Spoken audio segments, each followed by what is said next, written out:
Yoshihiro Hattori est un jeune étudiant japonais passant une année aux États-Unis. Pour Halloween, il décide de se rendre à une fête déguisée, mais malheureusement, il sonnera à la mauvaise porte. Pour tout savoir sur la triste et macabre histoire de Yoshihiro Hattori, lançons-nous maintenant dans la vidéo.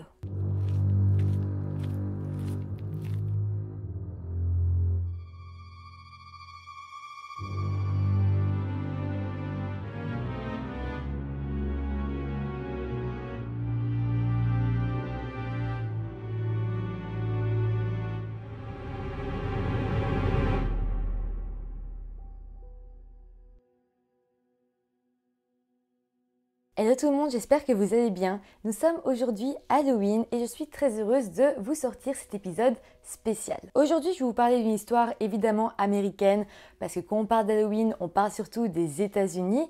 Voilà, donc c'est une histoire qui s'est passée aux États-Unis et vous allez voir que ça aurait pu arriver à n'importe qui. Avant de commencer la vidéo, comme toujours, je vous rappelle de vous abonner à la chaîne si ce n'est pas encore fait.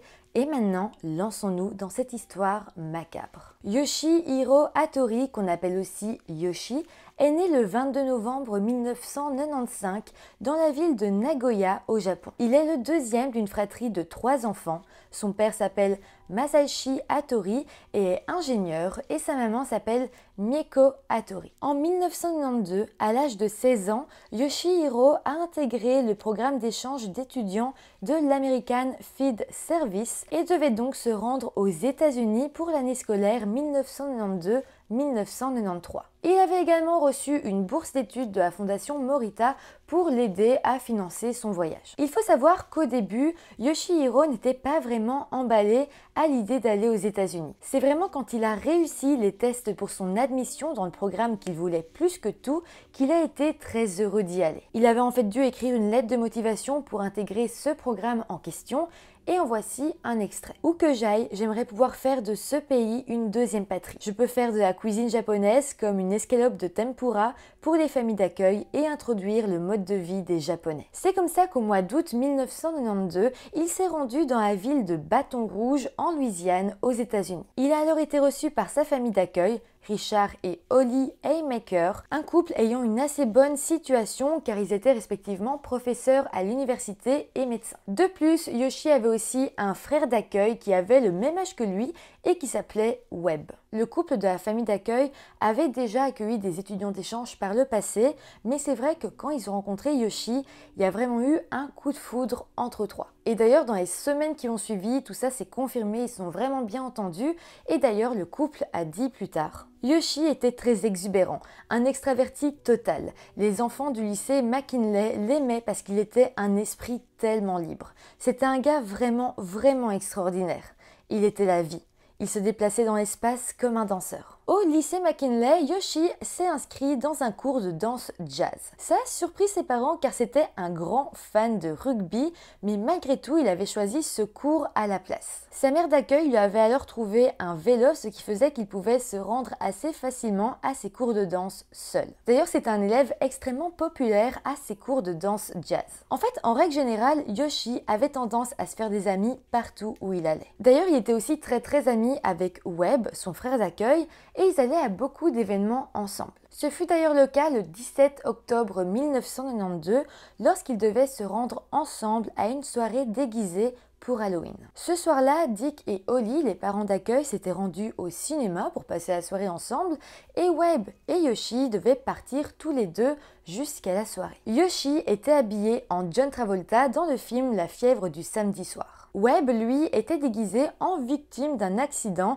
En fait, il portait une minerve à la suite d'une blessure à la piscine plus tôt cet été-là, donc il en avait profité pour mettre quelques rubans de plus et en faire son costume. La fête se passait dans la maison d'un ami à eux, mais ils ne s'étaient encore jamais rendus jusque-là. Ils vont alors marcher jusque la rue qui leur avait été indiquée, la rue Brookside Drive. Ils vont alors se demander quelle est la bonne maison. D'un coup, ils vont voir une maison qui était très bien décorée pour Halloween et justement devant, il y avait 3 voitures de garées. Le numéro de cette maison était le 10311. Le truc, c'est que le numéro correct de la maison de leur ami était le 10131, une maison quelques mètres plus loin. Il y a donc eu une confusion dans la tête de Webb et Yoshi, les chiffres se ressemblaient, elle était décorée pour Halloween, et directement ils ont pensé que la fête se trouvait là. Malheureusement pour eux, ils ne vont pas se rendre compte qu'ils vont sonner au mauvais palier. Ils frappent alors à la porte mais n'obtiennent aucune réponse. Ils se demandent alors ce qu'il se passe et d'un coup, ils voient une femme ouvrir la porte qui se trouve à côté du garage. La femme ouvre la porte, les regarde, puis leur reclaque la porte au nez. Ça a été vraiment très bizarre pour eux parce qu'ils ne reconnaissaient pas cette femme et c'est vraiment lorsqu'ils ont marché vers elle qu'elle a reclaqué la porte en vitesse. Les deux amis ne comprennent toujours pas ce qui leur est arrivé, ils sont toujours persuadés que la fête est bel et bien dans cette maison, mais malgré tout ils décident de s'éloigner. Mais là, alors qu'ils s'éloignent, la porte d'entrée où ils avaient frappé précédemment va s'ouvrir dans un grand geste. C'était un homme d'une trentaine d'années qui venait d'ouvrir la porte de la maison et à la main il tenait un revolver. Webb comprendra directement que quelque chose n'allait pas, que le revolver était un vrai, qu'ils s'étaient trompés de maison et qu'ils étaient chez quelqu'un de dangereux. Il se retrouvera alors incapable de bouger et deviendra un simple spectateur de la scène qui se déroulait devant ses yeux. Yoshi ne va pas se rendre compte de la situation. Il se dit que l'homme fait partie de la fête et que le revolver n'est qu'une mise en scène. Il se met alors à sautiller vers lui et à dire d'une manière un peu chantonnante « Nous sommes ici pour la fête, nous sommes ici pour la fête ». Yoshi continue à s'approcher de l'homme comme s'il voulait rentrer dans la maison quand tout d'un coup l'homme va crier « Freeze ». À ce moment-là, il demande alors à Yoshi de ne plus bouger, mais encore une fois, il ne comprend pas. Soit il pense que c'est une blague, soit juste il ne l'entend pas parce qu'il est vraiment un peu dans sa folie, il est content d'arriver. Tout fut alors très rapide.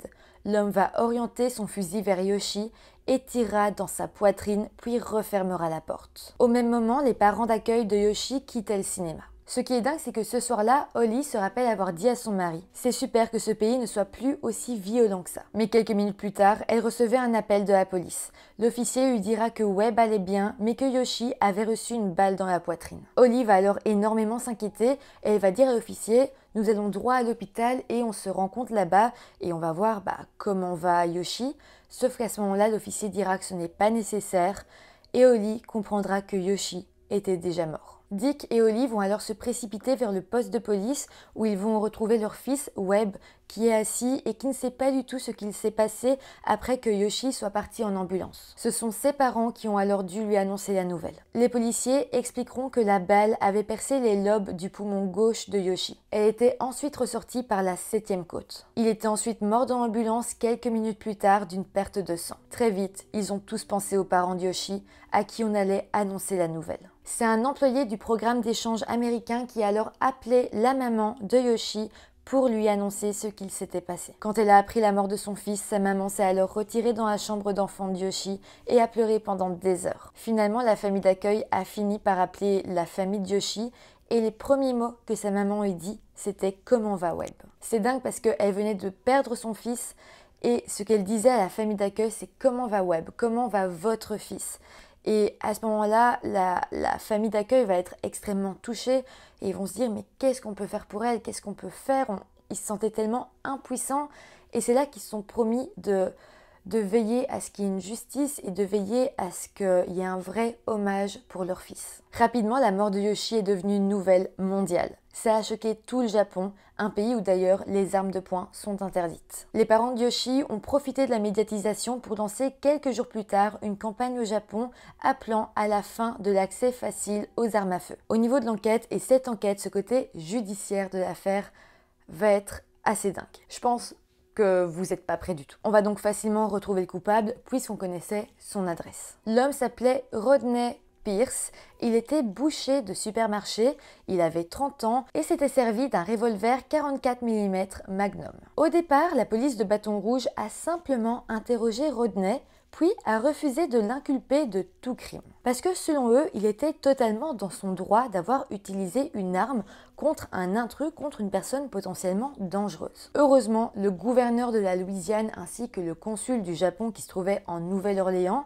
ont protesté et finalement Rodney a été accusé d'homicide involontaire. Le procès va arriver et la défense de Rodney était que Yoshi avait une manière de se déplacer extrêmement inhabituelle et que selon lui, toute personne raisonnable aurait trouvé ça effrayant. Il a aussi axé sa défense en disant qu'il était monsieur tout le monde et que ce genre de défense, ce genre de peur aurait pu être ressenti par n'importe qui. N'importe qui aurait pu être la personne qui a tiré sur Yoshi selon lui. En faisant ça, évidemment, son but était que le jury puisse s'identifier à lui. Je vais vous lire d'ailleurs une partie du témoignage de Rodney pour que vraiment vous ayez ces mots. C'était une personne venant de derrière la voiture, se déplaçant très vite. À ce moment-là, j'ai pointé le pistolet et crié « Freeze ». La personne n'arrêtait pas de venir vers moi, se déplaçant de manière très erratique. À ce moment-là, je lui ai crié d'arrêter. Il ne l'a pas fait.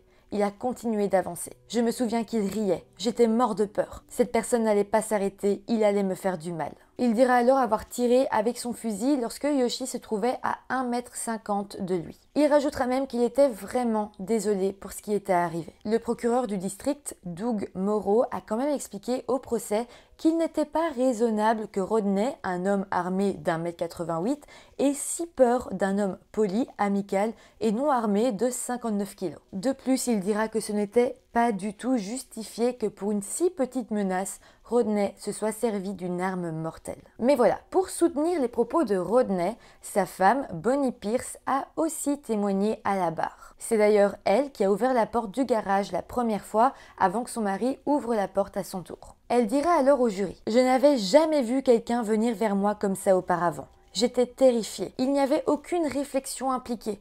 J'aurais aimé pouvoir penser. Si j'avais pu penser. » Ce soir-là, sa femme était alors soi-disant rentrée en panique, avait averti son mari d'un intrus et Rodney était alors sorti à l'extérieur avec son arme de poing à viseur laser qu'il avait rangée dans une valise dans sa chambre. Pour rien arranger la situation, Bonnie va avoir une réflexion très raciste. Mais bon, on est aux États-Unis en 1992, ça a eu l'air de choquer personne, en tout cas pendant le procès. Elle dira « Je suppose qu'il est apparu oriental, il aurait pu être mexicain ou autre. Il était plus grand que moi et sa peau était plus foncée. » Au final, le procès a duré 7 jours et à la fin, le jury a rendu un verdict de non-culpabilité après avoir délibéré pendant environ 3 heures. Et ce qui est encore plus dingue, c'est qu'une fois que le verdict a été prononcé, toute la salle, tout le public présent à l'audience a applaudi. Tout le monde était d'accord avec le verdict. Évidemment, on pouvait s'y attendre. Reconnaître Rodney coupable venait à reconnaître qu'un Américain ne pouvait pas servir de son arme à feu, que c'était dangereux qu'un Américain en possède une, et ça revenait à s'attaquer aux droits fondamentaux de ce pays pour une personne d'origine asiatique. Un peu plus tard, il va quand même y avoir une action civile et le tribunal décidera que Rodney était quand même responsable envers les parents de Yoshi. Il sera alors obligé de leur verser 650 000 $ de dommages et intérêts, mais je précise que ça ne changeait rien au fait qu'il n'était pas reconnu coupable. Avec cet argent, les parents de Yoshi ont créé 2 fonds caritatifs au nom de leur fils. Un premier pour financer les étudiants américains qui voudraient venir faire une année sabbatique au Japon, et un pour financer les organisations qui font pression pour le contrôle des armes à feu. Évidemment, les avocats de la famille de Yoshi a continué à dire que Rodney et sa femme avaient agi de manière démesurée et que des personnes saines se seraient simplement enfermées chez eux face à un danger et auraient appelé la police. Surtout si le danger était un adolescent de 16 ans qui n'était même pas armé. De plus, il faut savoir qu'il va y avoir des preuves médico-légales qui prouvent que ce que Rodney disait était faux. En fait, il faut savoir que lorsque l'autopsie de Yoshi a été effectuée, les médecins se sont rendus compte que Yoshi, au moment où il a reçu la balle, il n'était pas en train d'avancer. Ou s'il avançait, eh bien c'était très lentement. Donc le fait que Rodney disait que Yoshi fonçait sur lui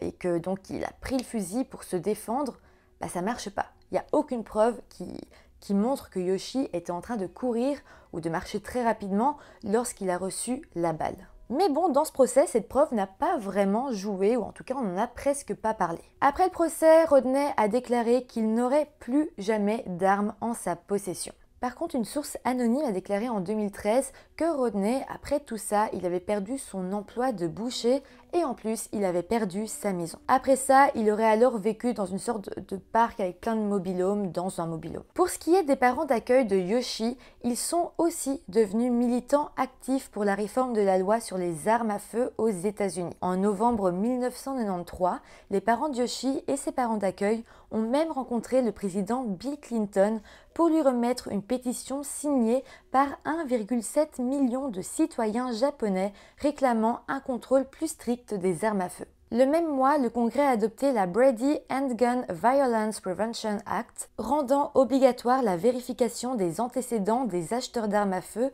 et une période d'attente de 5 jours pour tous les achats. Évidemment, la mort de Yoshi n'est pas la seule raison qui a motivé cette loi, par contre, peut-être que ça l'a accélérée. De plus, à la suite du meurtre, beaucoup se sont exprimés en disant que si Yoshi avait été une personne blanche, Bonnie Pierce n'aurait peut-être pas réagi comme elle l'a fait. Finalement, en 1997, la cinéaste Christine Choi a sorti un film documentaire sur la mort de Yoshi. Il s'appelle The Shot Hard Round the World si jamais ça vous intéresse. C'est comme ça que se termine cette vidéo. Je trouve ici que la manière dont Yoshi a été assassiné est glaçante, mais le procès et tout ce qui s'ensuit l'est d'autant plus. N'hésitez pas à me dire en commentaire ce que vous en avez pensé, mais toujours dans la bienveillance. N'hésitez pas à mettre un petit pouce en l'air, à vous abonner à ma chaîne YouTube, et encore une fois, je vous souhaite un très joyeux Halloween. À très bientôt pour une nouvelle vidéo. Bye!